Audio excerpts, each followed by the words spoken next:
네, 오늘은 회계에서 회복으로라는 제목의 말씀을 여러분과 함께 먼저 나누도록 하겠습니다.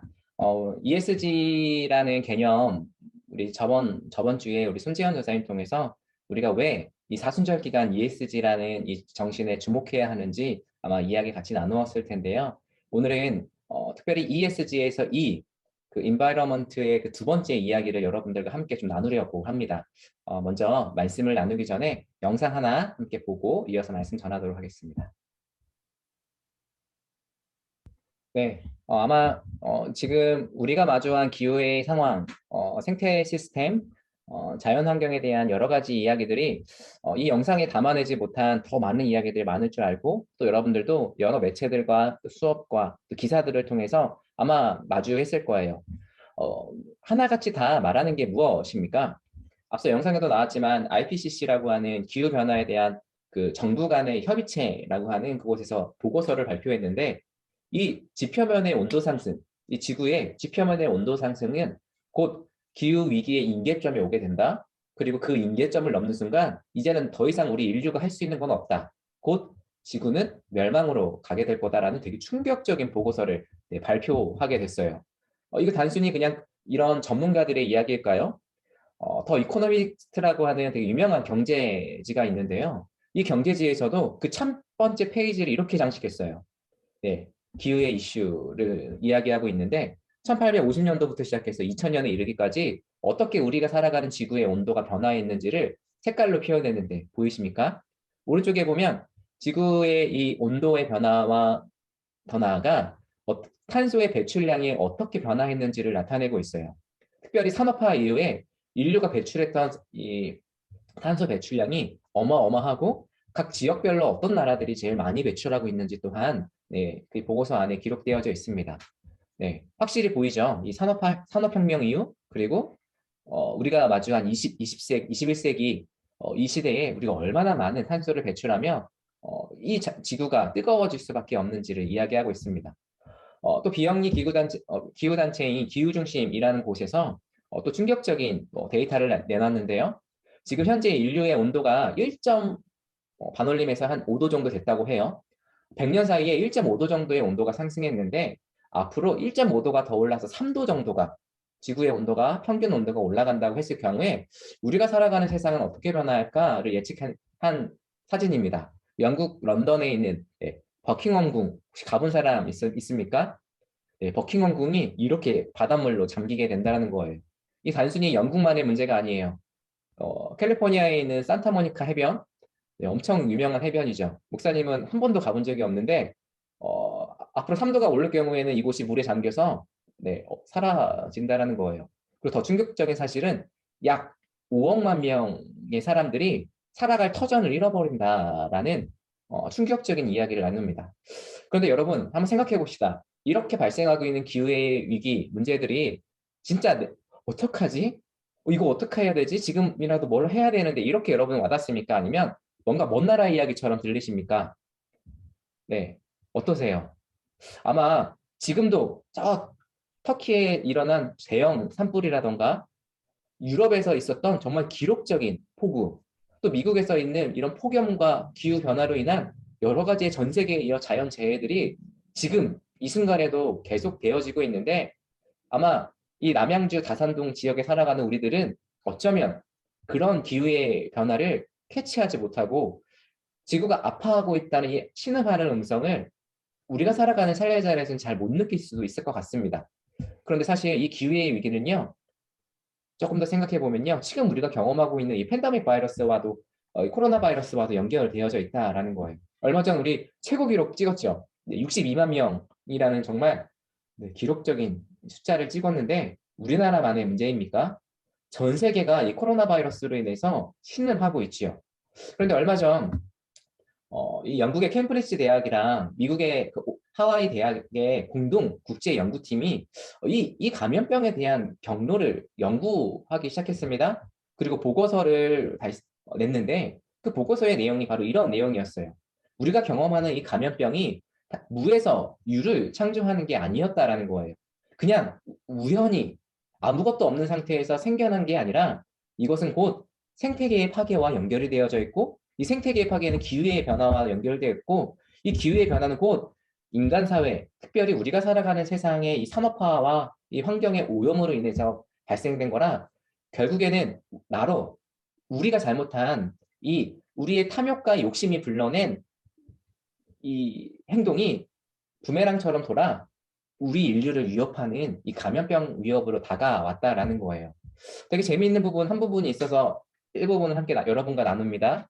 지구온난화는 박쥐가 선호하는 산림 서식지의 성장을 촉진했다. 그렇지만 박쥐는 바이러스의 저장소의 역할을 할 뿐 인류에 직접적인 피해를 끼치지는 않는다. 사실 박쥐는 엄청난 박테리아를 이미 지니고 살아가는 동물이죠. 또 그럴 수밖에 없는 게 습하고 그 음침한 동굴 안에 서식하다 보니까 또 그럴 수밖에 없죠.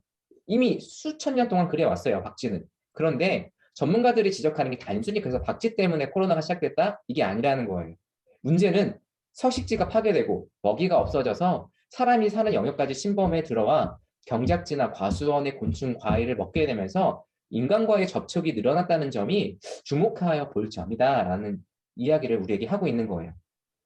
단순히 기후의 변화가 우리에게 주는 이 영향력이 그냥 비가 많이 오고 온도가 올라가는 것에 끝나는 게 아니라 우리가 살아가는 일상을 이 바이러스와 같은 형태로 공격하는 형태로 다 영향이 되어져 있다라는 거예요.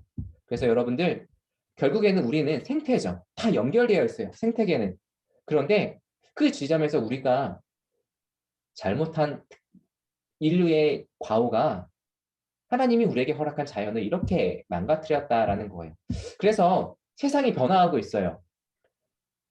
우리는 잘 모르지만 이미 세상은요, 많은 부분이 변화하고 있어요. 미국의 대통령이 트럼프에서 바이든으로 바뀌었죠. 네. 근데 이 바이든으로 바뀌면서 가장 큰 그 특징이 하나 있는데요. 트럼프 대통령은 대통령이 되자마자 자국 중심의 어떠한 경영을 이루어가면서 파리 기후협약, 탄소 배출을 제한하는 협약에서 탈퇴해버렸어요. 그도 그럴 만한 게 앞서서 살펴본 그래프에 보면 중국 다음으로 많이 탄소 배출한 나라가 어디였습니까? 미국이었죠. 그렇기 때문에 자국의 경제 성장을 위해서 이거 탄소 배출 이거 다 쓸모없어. 이거 어차피 탄소 배출하는 거 절약해봤자 환경은 달라지지 않아. 지금 당장 우리 경제가 사는 게 중요해. 라고 생각한 그 정부의 방침에 따라 트럼프 대통령 체계에서는 미국이 이 파리 기후 협약을 탈퇴했었죠. 그런데 바이든 대통령으로 바뀌고 나자 어떤 변화들이 일어납니까? 다시 파리 기후 협약에 들어가고 재가입을 하게 되고 그 행정부가 내놓는 여러 정책 중에 환경에 대한 이야기들이 수없이 쏟아지고 있어요. 이게 단연 미국만의 이야기일까요? 최근 우리나라에 많이 회자되고 있는 한국판 뉴딜 정책을 좀 살펴보게 되면요. 그린 뉴딜이라고 얘기할 수가 있어요.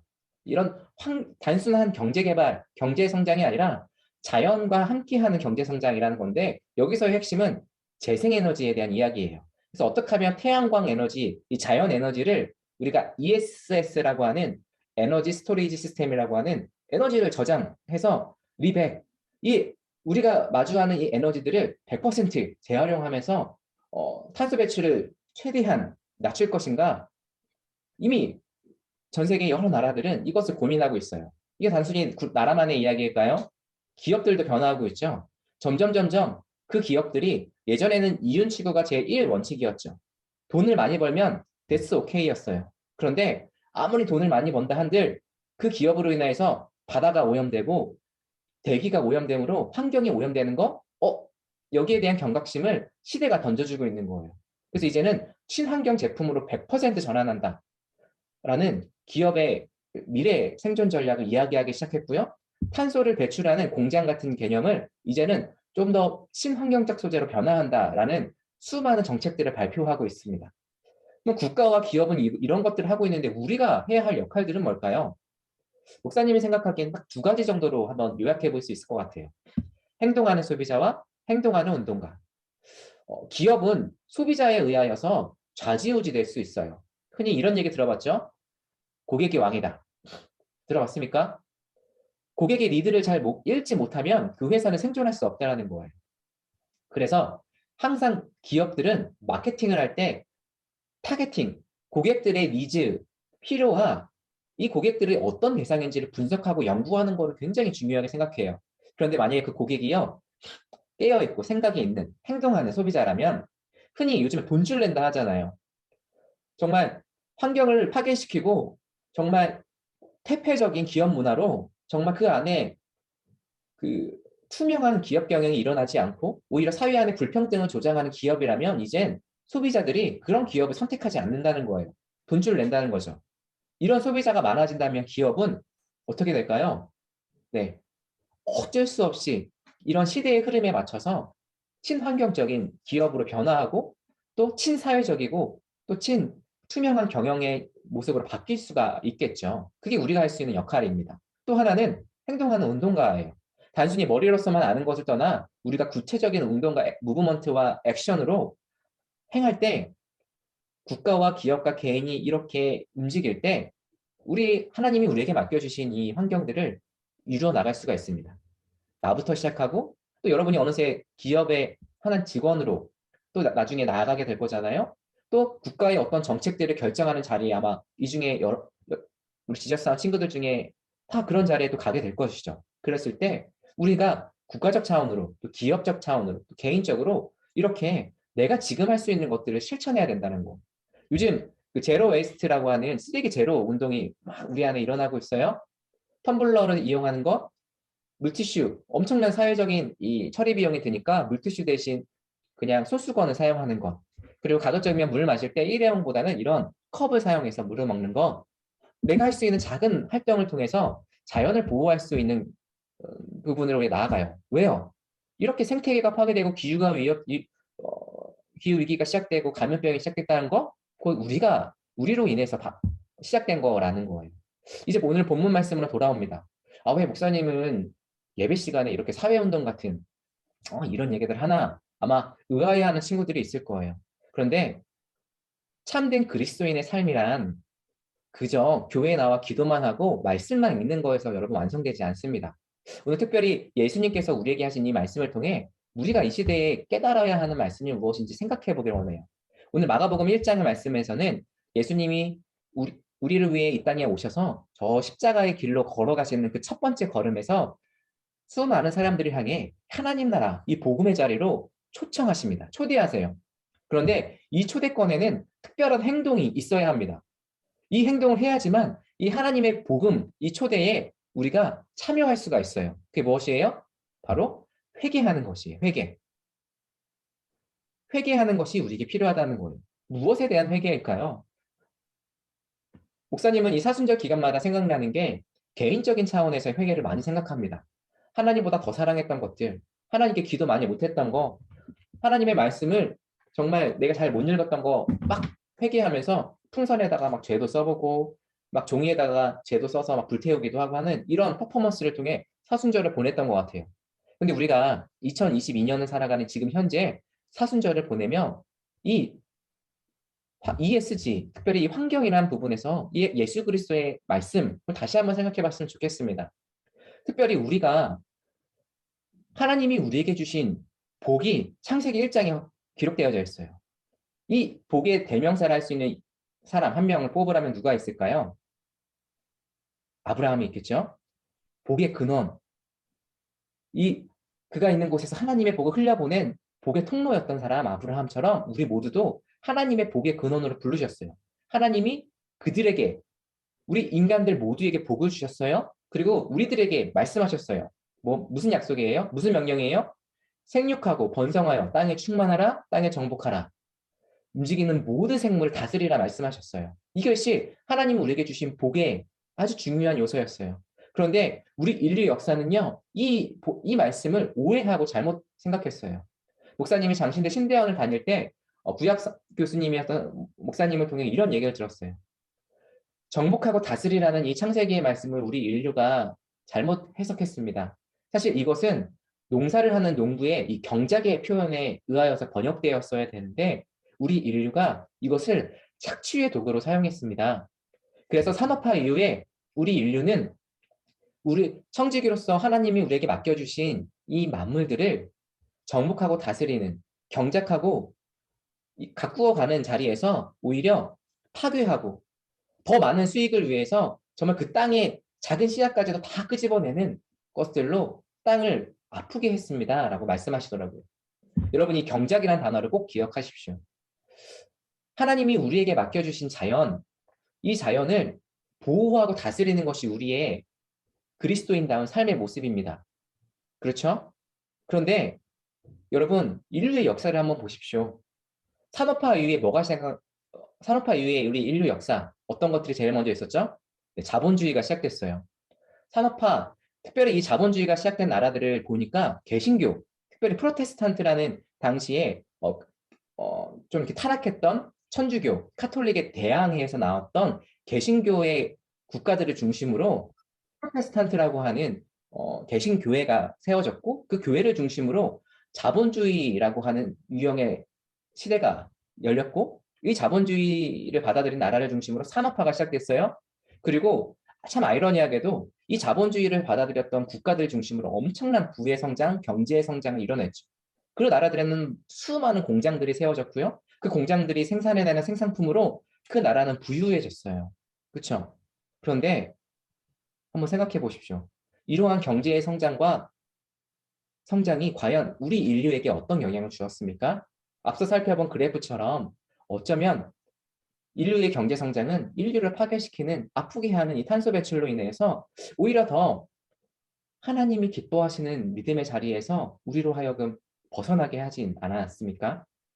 2022년 이 예수님께서 우리에게 하신 이 말씀을 읽으며 우리가 무엇을 회개해야 되는지 이 말씀을 통해 우리 살펴보길 원합니다.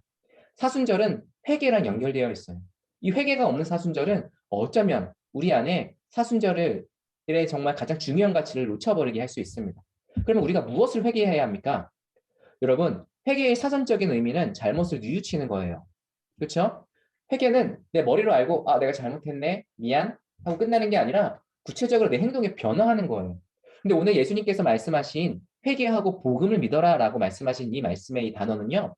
성경은 메타노이아라고 하는 헬라어를 사용하고 있어요.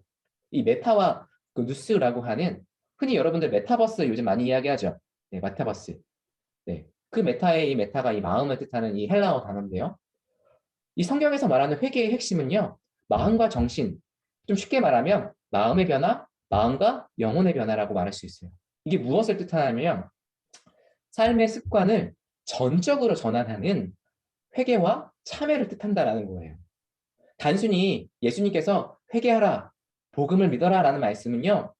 그저 하나님을 믿지 않고 하나님보다 다른 거를 더 바라보고 살았던 그냥 어떤 종교적인 잘못들을 뉘우치는 것, 그냥 그런적 차원이 아니라 내 마음속 깊은 근원, 바로 거기서부터 시작된 내 죄악을 인정하고 회개하고 돌이켜서 다시 하나님이 기뻐하시는 믿음의 자리로 돌아와라라고 하는 구체적인 행동을 우리에게 요구하고 있는 거예요. 그렇다면 우리가 해야 할 회개, 아마 이 세 가지 정도로 살펴볼 수 있을 것 같습니다. 청지기적 삶으로, 또 존재적 삶으로, 또 신앙의 백신으로. 앞서 살펴본 창세기 1장 28절의 말씀을 통해 우리는 하나님이 우리에게 맡겨주신 이 청지기적 사명을 우리가 어떻게 감당해야 되는지를 이야기하고 있어요. 이 자연을 잘 돌보고 유지해야 할 청지기적 사명을 잃어버렸던 우리 인류가 자연을 착취하고 내 이익을 위해서 자연을 이용하고 착취하고 이용했던 걸 통해서 병들었었는데 이제는 우리 모든 그리스도인들은 자연을 착취할 대상이 아니라 하나님이 우리에게 맡겨주신 이제는 청지기로서 우리가 다스리고 보호해야 할 삶으로 우리 모두를 인도하십니다. 간절히 바라기는 우리 지저스타운 우리 모든 친구들이 하나님의 청지기로서 이 자연 만물을 지키는 경찰관으로, 소방관으로, 청지기로 여러분이 있는 삶의 자리에서 이 자연을 지켜나가는 여러분들 되게 원합니다. 두 번째, 어떤 회개를 이루어져야 되냐? 소유적인 삶에서 존재적인 삶으로의 회개를 우리에게 요청해요. 무엇을 많이 가져야 하는 have, 영어 단어에 have란 단어가 있죠. 이런 having의 삶이 아니라 존재, 이 being의 삶으로 우리를 우리가 가야 된다는 거예요. 특별히 성장과 발전, 탐욕과 욕심으로 가득한 우리 마음, 내가 공부 잘하고 인정받는 사람이 되는 거 여러분 무엇 때문에 그러십니까? 여러분 마음속에 말하는 그 마음의 소리를 한번 들어보세요. 어쩌면 이 자연이 아파하는 것도 이 우리 마음에서부터 시작된 잘못이지 않습니까? 잠언서의 기자는 그래서 우리에게 이렇게 말해요. 무엇보다 내 마음을 지켜라. 그 마음이 바로 생명의 근원이기 때문이다 라고 말해요. 곧 우리 마음속에 있는 탐욕과 성장과 발전만을 추구하는 이 탐욕적 자본주의 속에서 천민적 자본주의, 돈만 최고야, 돈만 많이 벌면 돼, 내가 더 많은 돈만 벌면 자연 오폐수 배출하는 거, 자연 파괴되는 거 다 필요 없어 라고 생각하는 이 우리 인간의 욕망들, 바로 그 마음부터 바꿔라는 거예요. 그래서 오늘 빌립보서의 말씀은 우리에게 이렇게 말씀해줘요. 그리고 화면에 있는 말씀 함께 읽어볼까요? 너희 안에 이 마음을 품으라, 곧 그리스도 예수의 마음이니. 우리 안에 우리가 다시 회복해야 할 마음은 바로 예수 그리스도의 마음이라는 거예요.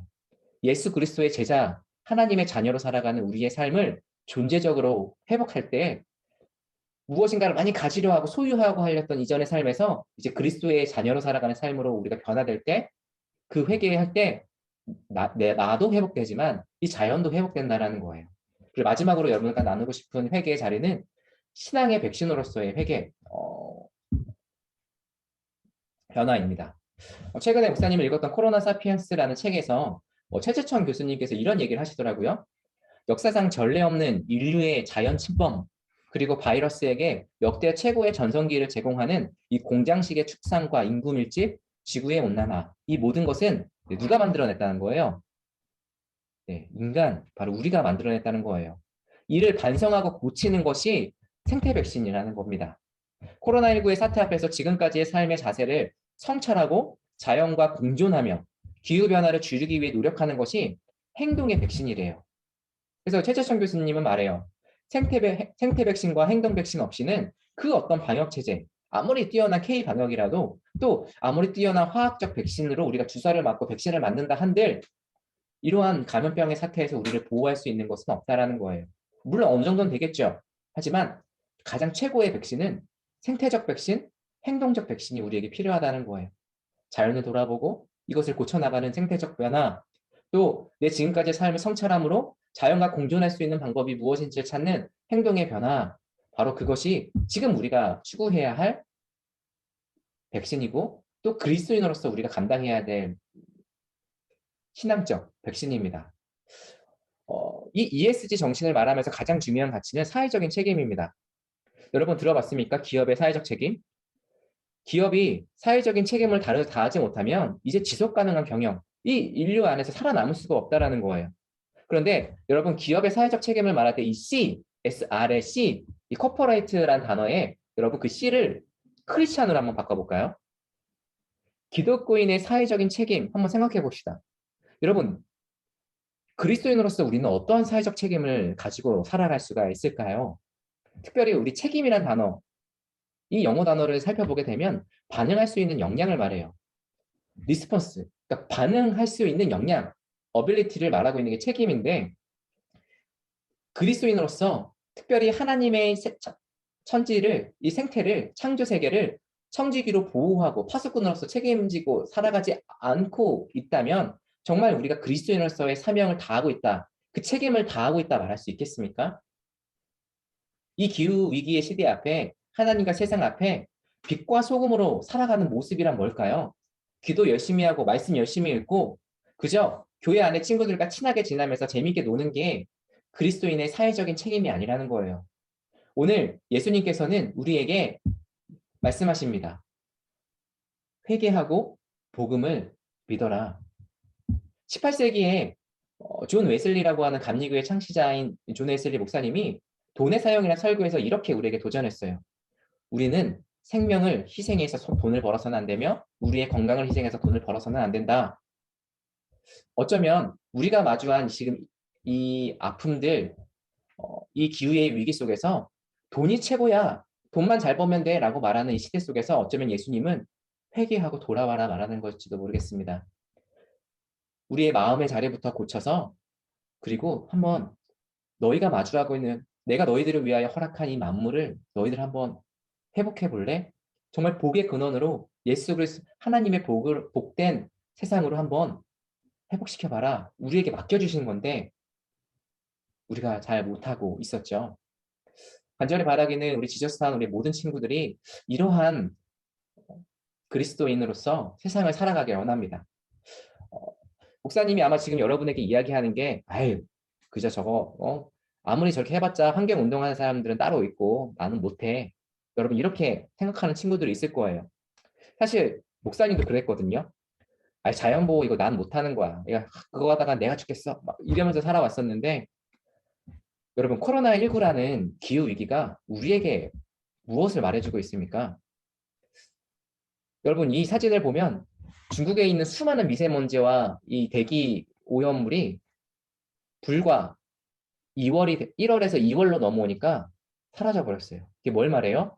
코로나19 바이러스가 처음으로 시작된 2020년 1월 달에 있었던 어마어마한 공장들이 이 탄소 배출을 했었던 이거에서 2월 달 모든 팬데믹으로 모든 세상이 멈춰 쓰게 되니까 미세먼지가 사라진 거예요. 이 옆에 있는 조그마한 우리나라 안에서도 네, 대기가 많이 사라졌죠. 히말라야 산맥이 인도에서 보이지가 않았어요. 대기 오염으로. 30년 만에 이 코로나 바이러스로 전 세계가 멈추게 되자 저 멋진 설경의 장관이 보이기 시작했습니다. 사라졌던 동물들이 다시 자연으로 돌아오기 시작했어요. 여러분, 우리가 할 수 있습니다. 그리고 이것은 단순히 환경운동적인 어떤 운동이 아니에요. 어쩌면 하나님께서 이 시대에 우리에게 주신 정말 가장 중요한 신앙적인 행동입니다. 간절히 바라기는 청지기로서의 삶으로, 존재적 삶으로, 신앙 백신으로 정말 그리스도인으로서의 사회적 책임을 다하는 여러분의 모습으로 우리에게 주어진 삶의 자리에서 하나님의 나라를 회복하고 나아가는 저와 또 우리 지저스타운 우리 모든 친구들 되기를 간절히 소망합니다. 네,